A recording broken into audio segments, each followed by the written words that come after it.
Okay, good morning, everybody. Hope everybody is well. Happy Monday for those that are here live. Happy whatever day of week it is for you. Thanks so much for joining us on the boost. We've been talking last week about this concept. I got a new mic, if you couldn't tell. For those that are listening, I got a new mic. Hopefully you can hear the difference. For those that are watching, there's a massive contraption in front of me, which is good. I love this mic. Thank you, Judy and the team, for getting it for me. This idea that we've been sort of toying with and delving into, this concept of imagination as a way to sort of break free of the environment that's within us so that we can go above it. This really is it's the secret to how to get around a lot of our issues. Not all our issues. Nothing's ever the secret for everything. Let's just say that. Not nothing. Few things. Everything needs to be applied properly. But when you look at issues, when we look at challenges,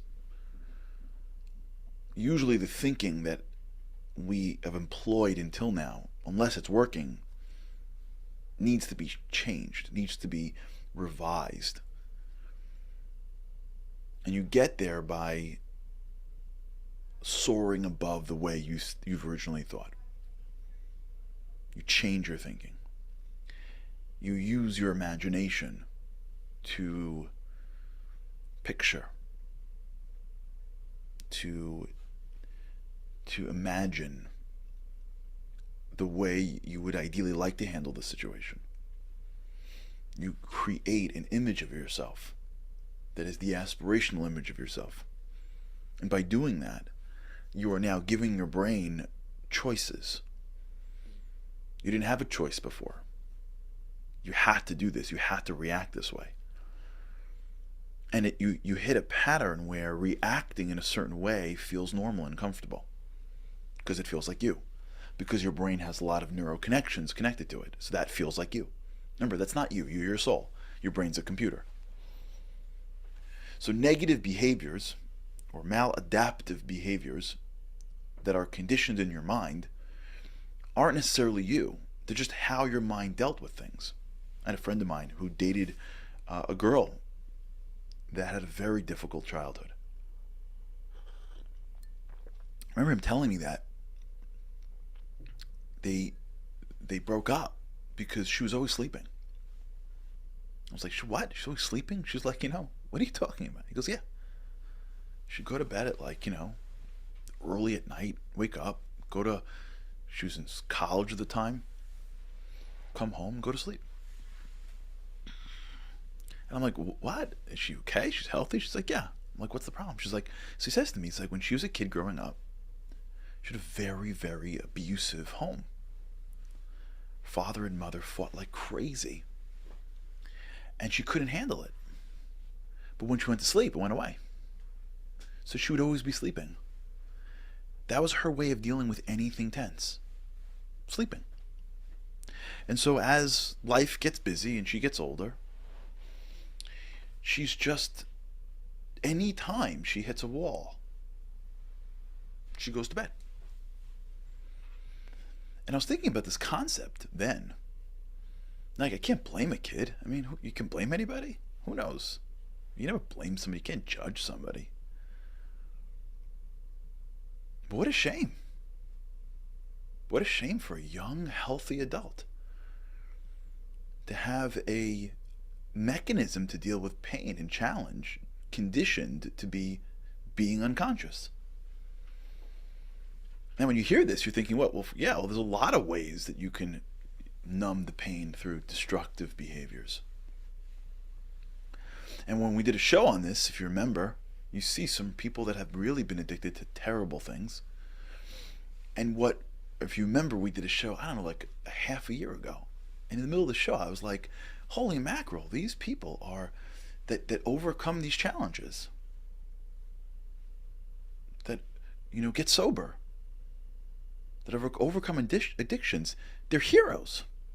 We don't think they're heroes because they just, so to speak, get to zero because they were at negative whatever. But they're heroes. You know why they're heroes? Because they were addicted to something. I mean, their brain was like, hey, we need this. And they had not just, it wasn't just like a habit. It was like, it was joined by like chemical addictions. There was like a cocktail of glue that attached itself. Like they had cement in their head. Reach for the drink, reach for the drug. And they had to stop that.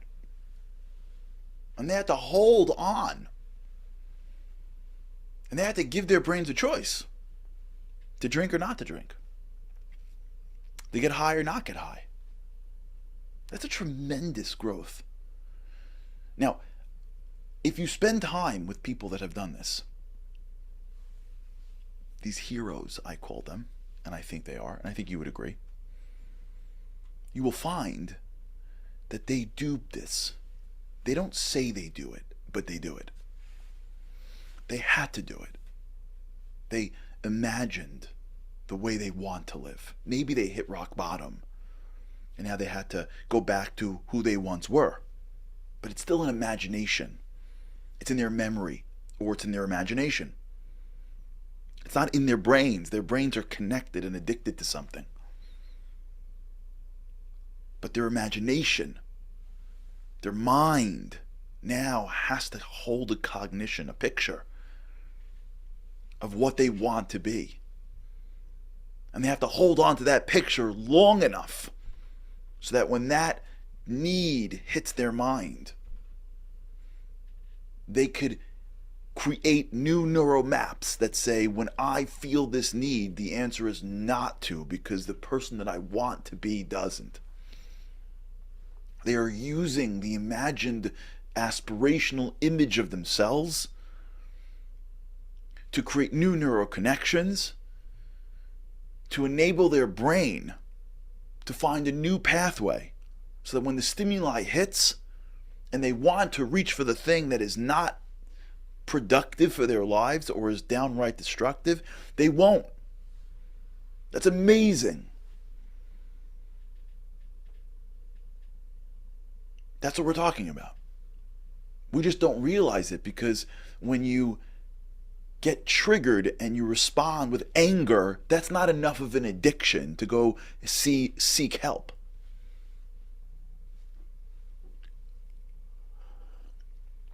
When you get triggered and you give up, that's not enough of a red flag to the family to send you somewhere.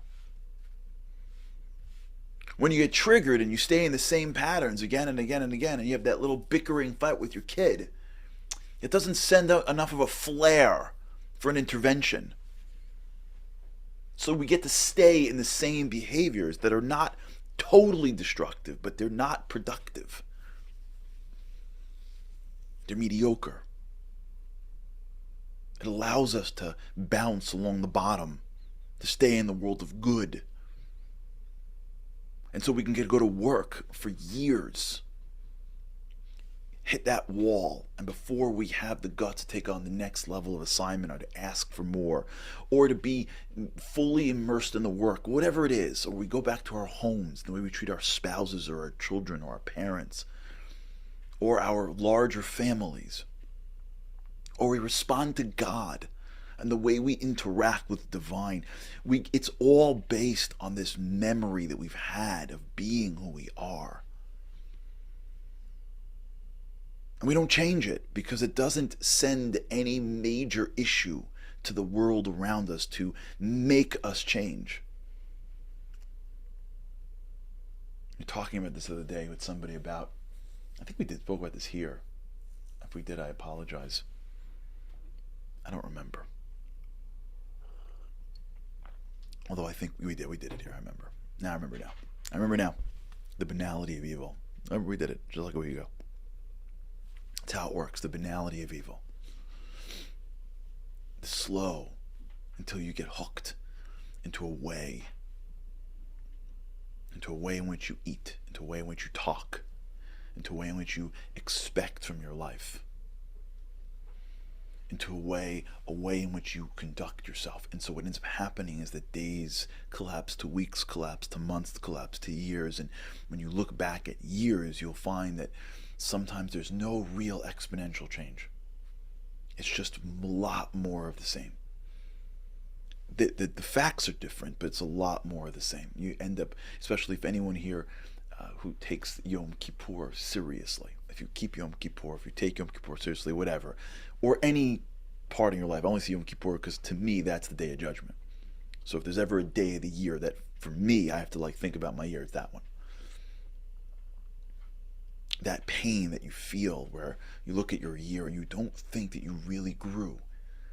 The issues that you're dealing with were the issues that you were dealing with the year before. And you wonder to yourself, will I ever really change? Until you convince yourself that it's the genetic thing. Like great people are genetically different. And this is what we've been doing here. And we're repeating it and going through it and delving into it and trying to we're trying to circle we're boxing. So we're trying to circle the ring to hit every angle. Now, why is this? So let's start to move into a new space here. So there's a concept, and I'm reading about this right now, and this is a big concept in spirituality. And I'm learning that it's also a big concept in science as well. It's in the world of quantum mechanics, of which I am not an expert. And the idea basically is that much of the opportunity that is before us, we don't capitalize on, in part because what happens to us is that when we look out into the world, what we're looking for is things that are familiar. My brain likes things that are familiar because my brain is meant to keep me alive. And keeping me alive requires the greatest efficiency of brain usage. Right? If I am exhausted mentally by 8 a.m. and there's a threat, God forbid, at 11, I am wiped. If I am alert all day, I am in a position where I am more likely going to survive. So the brain is a energy saving machine. For those of you that still have units in your house, today I think everyone is moving into the world of central air. If you ever grew up or you still have in your house a unit, an air conditioning unit, there's a mode called energy saver. You remember that? You put on energy saver, and what happens is as the room cools to whatever the degree you want, it turns off by itself, which is awesome for those who grew up or are still, God bless you, cost conscious. You don't have to worry. The AC is not going to blast if it's already, 65 degrees or 67 degrees, depending on the house that you live in, or 8 or 9. Your brain's like that. Your brain, as soon as it feels like it's using too much, it starts to get into energy save. And your brain likes to save energy. So what it does is it makes shortcuts. So when you see something or see somebody, your brain will it'll make shortcuts. It'll find associations automatically. And sometimes you'll do that to the detriment of yourself. You'll see somebody and he'll be dressed like someone else that you saw, and you'll assume that guy and the other guy is the same guy. You look at someone's nationality or race or gender or religion or whatever it is, and you'll make assumptions. You don't know the person. Why are you making assumptions for? The answer is because your brain, if you will, if you're not careful, will create shortcuts. And if you don't know something in a nuanced way, your brain will want to just create generalizations. It's not accurate, but it's easier. When your brain has to read, anyone who's done this before, that's why lawyers get paid so much money, because they have to read documents that nobody else wants to read. Most people can read a document. And if you had enough time, you read it through it slowly, you'd be fine. But lawyers know that no one can read the document. They don't want to. It's too long. It's too hard. Someone looks at a document 60 pages long, they're like, I got to pay someone to do this. Lawyer raises his hand. Now, all you got to do, by the way, if I can give you the secrets of the trade, just throw a couple of Latin words in the beginning, like whereas, and then you're golden. Because nobody is reading a document that starts with whereas. And if you've read a legal document, you know that whereas is only on the first page. It's only in the preamble, or whatever that's called. Whatever. Can remind me what that's called. And if you ever look at like a contract, the first like 2 pages, whereas this and whereas that and whereas this, turn the pages, it's English. It's not really English, but it's legal English. And it's 100 pages. Why would you read that for? So you hire someone else to read it. That's how they get paid the big bucks, to read. You ever read your phone bill? Nah. You ever, when Apple like updates your thing and goes, read, you ever read the updates? You ever once in your life read the terms and conditions to anything ever? Why? Because it's hard. No, it's not. It's English. It's not hard. No, your brain's like, forget it. I'm going to be exhausted. I can't. Skip it. You don't need it. Skip it. You don't need it. Skip it. You don't need it. But you're about to sign a car lease. Skip it. You don't need it. You're about to give away all your information to Apple. Skip it. You don't need it. WhatsApp's going to use your video. You have no more privacy. Skip it. You don't need it. But this is to buy a home. You're going to be in the home for the next, who knows how many years. You're about to buy a home. Skip it. Let someone read it for you. The guy you just paid, let him read it. What's going on? Great. We're all the same way. Brain's like, stop. Energy save. I'm on energy save. I've already thought too much today. That's why it's hard to read. Unless you love it. Then it's awesome. That's why you have to go to listen to a podcast. Because back in the old days we read, but now someone could tell it to you. And that's even a big thing. Our brain likes to go into energy save. Now, maybe we'll do this tomorrow.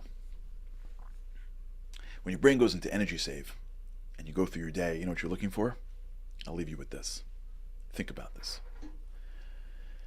When your brain likes for things to be energy efficient, and you walk into your day, you know what you're looking for? You're looking for yesterday. You're looking for yesterday. You know where all the greatness in your life comes? Not in yesterday. In today. Into the new opportunities before you. Into the new relationships. Into the new words and ideas coming at you. It's the growth. Your brain doesn't want that because that's different. That's called change. So what your brain looks for when you walk through your day is, hey, what looks, feels, tastes like yesterday? And when your brain loves yesterday, because it's easier, if we're not aware of it, what ends up happening is every day feels like yesterday. All right, we'll talk about this. All right, everybody. Have an amazing day. With God's help, I cannot wait to see you again tomorrow. Have a great day.